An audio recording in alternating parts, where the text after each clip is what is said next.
Milton is now a hurricane. We said earlier this morning that it was possible that could happen today. Some said it might happen tomorrow, and it's already happened. And so it's strengthened. Hasn't moved that far since the morning. It's going to start picking up the pace there as it comes closer to Florida before it makes landfall, likely sometime on Wednesday afternoon. The forecast currently calls for the storm to reach potentially a Category 4. You know, they were talking about climate change yesterday, and now we're learning that scientists and researchers are looking at how to change the weather on purpose. That's right. Lasers now could one day manipulate rain and lightning. CBS This Morning contributor Michio Kaku is a physics professor at City College of New York. Professor, nice to see you. Extraordinary seeing Al Gore and Bill Clinton there together with Charlie, wasn't it? That's right, yeah. Yeah, they did not get into this discussion, though. But it is fascinating. I mean, lasers, really, to change the weather? That's right. Well, as Mark Twain once famously said, everyone complains about the weather, but no one ever does anything about it. Well, instead of doing a rain dance, we physicists are firing trillion-watt lasers into the sky to actually precipitate rain clouds and actually bring down lightning bolts. This is potentially a game changer. But this is experimental. It's experimental. However, in the laboratory so far it works. When you have water vapor and you have dust particles or ice crystals, you can precipitate rain. It condenses around the seeds. These seeds can also be created by laser beams. By firing trillion-watt lasers, you rip apart the electrons, creating what are called ions, and these ions act like seeds, like dust particles, bringing down rain and even lightning.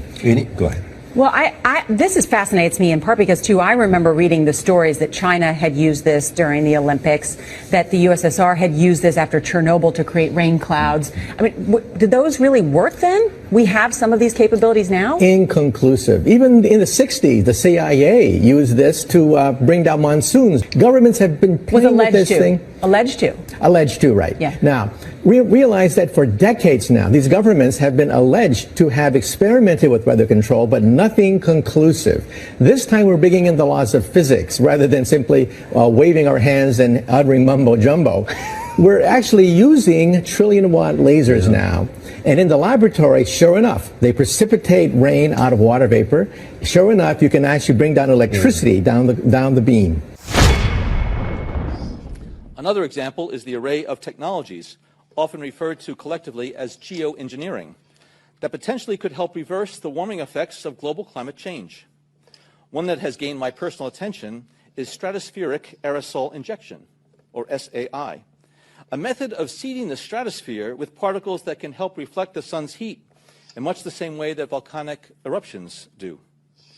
An SAI program could limit global temperature increases, reducing some risks associated with higher temperatures and providing the world economy additional time to transition from fossil fuels.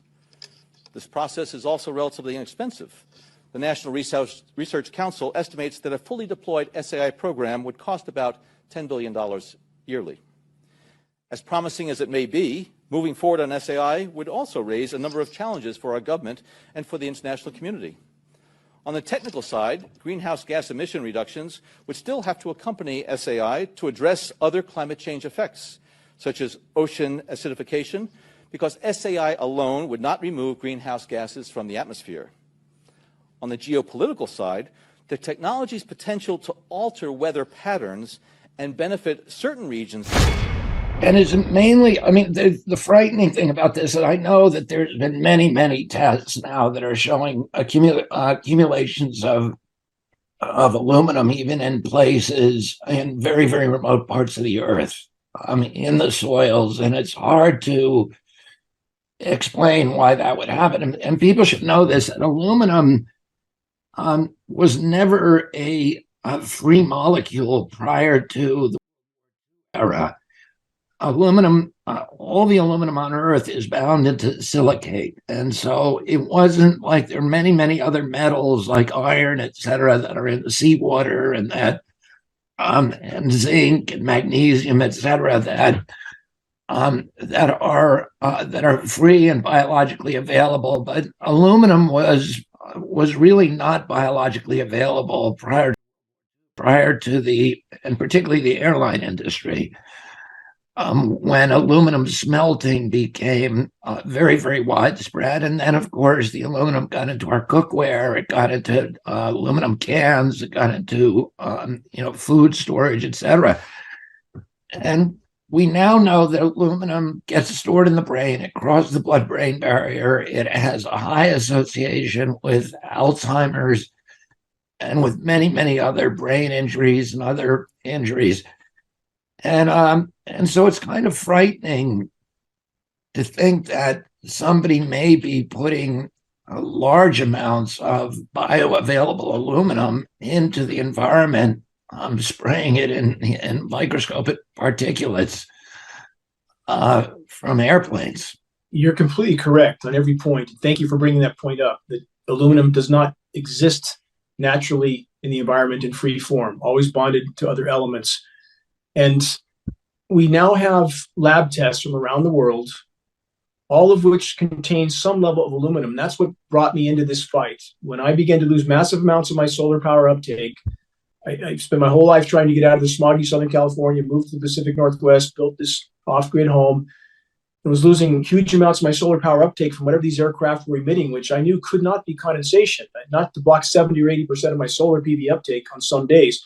And that doesn't mean there's an 80% reduction in overall light. It just means you have to have direct sunlight for solar panels to function. I began to test my precipitation, did not want to find that primary element of aluminum, but I did.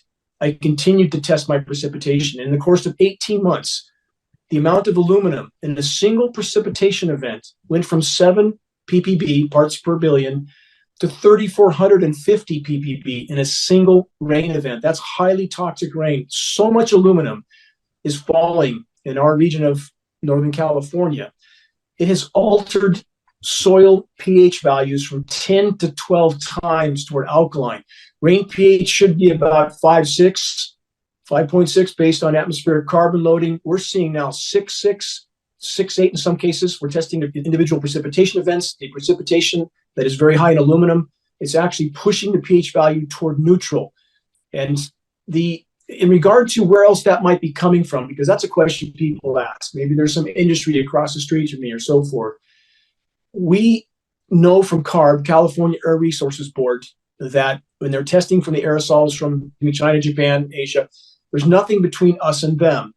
And CARB studies do not show aluminum migrating across the ocean. Mercury can, of course, because it converts to a gaseous state, but not aluminum. So where is that much metal coming from? And a final note, your viewers, your followers can watch the world's most recognized geoengineer, Dr. David Keith, who works for Mr. Gates, works with Mr. Gates, works for Harvard as well. It's about the fact, an uncomfortable fact, but it is a fact, that we have the technical ability to do this.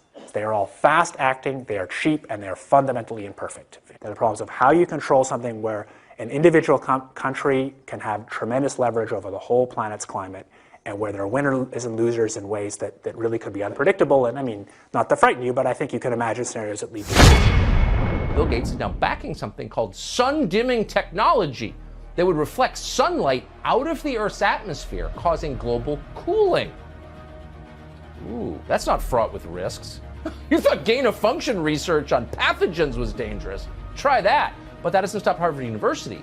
Its scientists are testing that technology by spewing calcium carbonate dust into the atmosphere.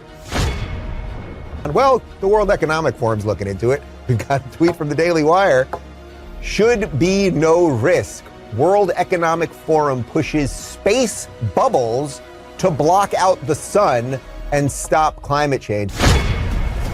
So just to give you the range, it's now 600 highly educated people located around the world. This can be profoundly overwhelming, this subject, but if you break it down to what you can do on every single day, any given day, pass on credible data from a credible source, that's how you wake people up. Running out in the street and ranting and pointing at the jet spraying, again, it's not condensation. This is a sprayed particulate dispersion. And on that note, by the way, all military tankers, all U.S. commercial carriers have high bypass turbofan jet engines. That's a jet-powered fan, which is nearly incapable of producing any condensation trail except under rare circumstances. So we're seeing sprayed particulate dispersions. The way you wake people up, pass on credible data. We offer printed materials at geoengineeringwatch.org for at or below our cost. Very effective at waking people up. A picture's worth 1,000 words, or you can share the links for free from our site. But pass on credible data, plant the seed, move on, allow it time to sprout, because this is a very overwhelming subject. But if we keep doing that and we reach a critical mass of awareness, we'll cause a shockwave around the world. People participating will know what they're participating in, specifically our military brothers and sisters that are being told they're doing something benevolent when it's anything but. We have to reach a critical mass of awareness. All of us needed to do that.